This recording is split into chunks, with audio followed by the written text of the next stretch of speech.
C'est bien de voir les autres, comme pour l'UMP par exemple, là, où on voit qu'il était un système, heureusement qu'on a fini, enfin, ils sont pas encore cuits, hein, ils peuvent revenir en force, ça va dépendre de ce que le parti... D'ailleurs, tous les partis sont voués à faire ça. De toute façon, tous les partis, tous les systèmes ont une partie de fascisant.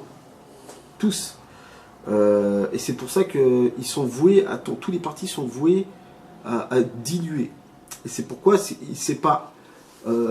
une communauté qui doit prendre l'essor sur une autre, parce que c'est presque ça, les partis. C'est une certaine forme de pensée qui doit prédominer sur les autres. Non, ce qui est important, c'est que toutes les communautés, tous les partis s'entendent sur l'essentiel.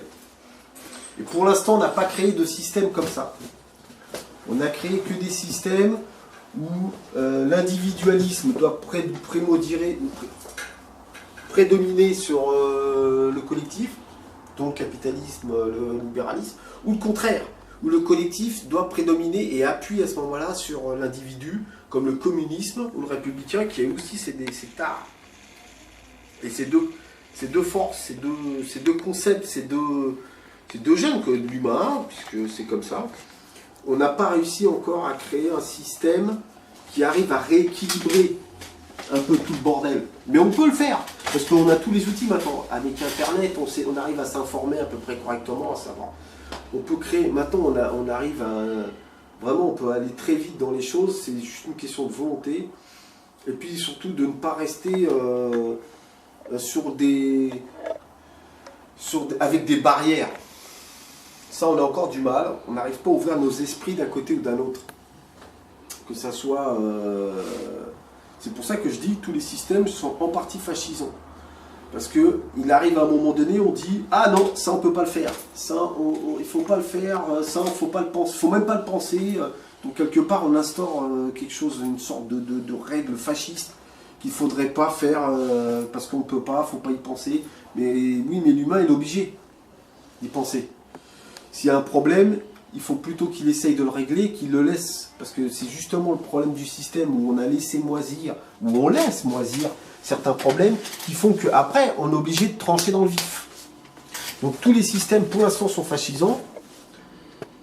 Quand on en est conscient, on peut se dire qu'on peut créer quelque chose. Et c'est ça qui est bien avec le front de gauche, c'est que justement, alors bien sûr, tu as des irréductibles au front de gauche, comme partout, mais on arrive quand même...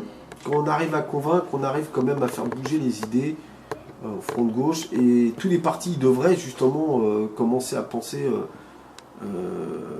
parce que c'est là qui fait qu'on est coincé, c'est que chacun est dans son monde et pense que il a la solution. Non, la solution, c'est pas chacun dans son monde. C'est la solution, on est tous dans le même monde. Et on a chacun des idées à donner, à partager, et il faut faire selon, justement, c'est pour ça que le pouvoir doit être partagé. Ah, ça va être compliqué.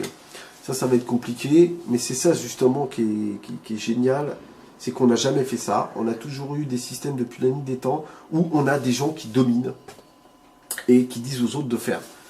Donc c'est un challenge, c'est un défi qui est énorme, qui c'est du jamais vu. C'est pour ça que c'est une révolution déjà par nous-mêmes, sur nous-mêmes, changer notre façon de penser, notre façon de voir, notre façon de vivre, surtout de vivre avec les autres, hein, parce qu'on vit en communauté, et donc une fois qu'on a fait sa propre révolution, on arrive à faire autour de nous une sorte de mini-révolution qui fait que l'humain, de toute façon, on est tous fait pareil quasiment, on est quasiment des reflets, donc... Quand tu arrives à convaincre quelqu'un qui lui va penser, va convaincre son voisin, etc. Il n'y a pas mieux que l'effet boule de neige. Et donc c'est vrai que je pense que le système est voué à évoluer comme ça. C'est-à-dire que les pouvoirs soient... on va être obligé de faire comme ça parce qu'on a des gens qui sont... ils sont malades de l'argent, ils en veulent toujours plus, on ne sait pas où ça va s'arrêter. Donc comme on ne sait pas où ça va s'arrêter, eux ils ne savent pas s'arrêter, mais on nous dit qu'ils seraient grands, mais non ils ne savent pas. Ils nous montrent, ils spéculent sur les matières premières, ils créent des famines, des guerres partout, donc ils nous montrent qu'ils n'ont pas certains, heureusement pas tous les riches, Et certains riches n'ont pas le recul nécessaire pour être des adultes. C'est pour ça qu'on crée des lois, hein, d'ailleurs. Mais il ne faut pas qu'il y ait des lois trop rigides. En fait, c'est un équilibre qui est perdu. C'est-à-dire, on nous a dit avant, il y avait des lois trop rigides sur la République. C'est vrai, certaines devaient être sûrement trop rigides, sinon on n'aurait pas changé ce système. Mais après, on nous a proposé le contraire, trop de laxisme. Donc, on a un équilibre, un déséquilibre. D'ailleurs, on le voit, l'injustice a énormément...